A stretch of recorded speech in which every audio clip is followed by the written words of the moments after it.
English has two primary question types. The first is yes, no questions, which simply expect confirmation or denial. For example, do you like coffee? A positive response is a crisp, yes, I do, while a negative one is, no, I don't. Notice the core rule. Always match the auxiliary verb of the response with the one used in the question. The second type is WH questions, used to request specific information rather than a simple binary answer. These rely on fundamental question words. Who, for a person, what, for things, where, for location, when, for time, why, for a reason, and how, for method.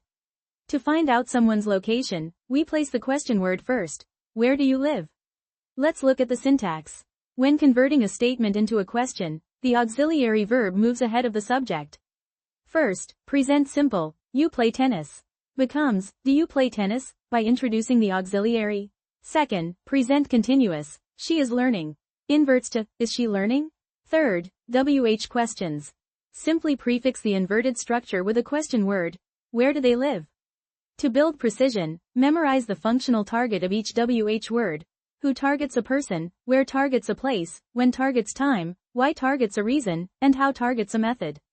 For instance, where do you live, instantly triggers a location keyword, while, what is your name, requests specific identity details. The cornerstone of flawless question structure is inversion, the systematic swapping of the subject and auxiliary verb.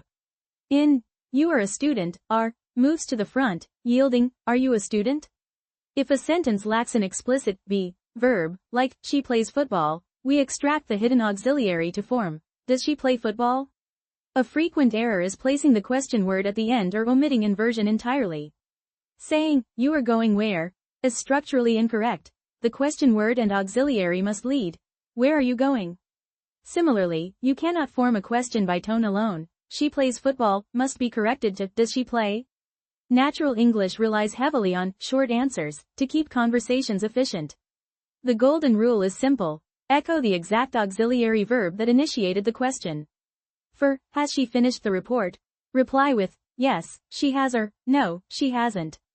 For, were they at the presentation? Mirror the past tense, be, form. Yes, they were, or, no, they weren't. Mastering fluent information delivery comes down to a consistent formula. WH word plus auxiliary verb plus subject plus main verb.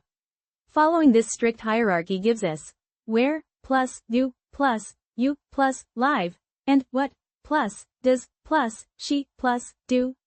Memorize this sequence to form any information question perfectly. Let's synthesize our core pillars. Yes, no mechanics, detailed WH information questions, the inversion rule for proper word order, and tailored short answers.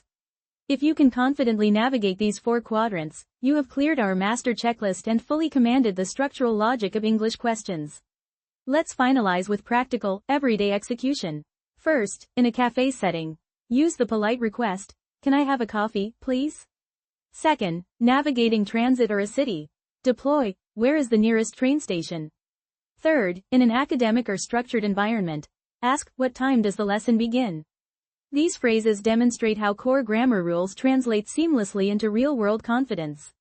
Now, let's put your knowledge to the test with the final question forms challenge in quiz mode. Look at the question. Which is correct? Option A is, why you are here, and option B is, why are you here? Remembering our essential inversion rule for WH questions, the auxiliary verb must move ahead of the subject, making option B the only grammatically correct structure. Challenge yourself with this grammar speed check to test your skills and secure a perfect score.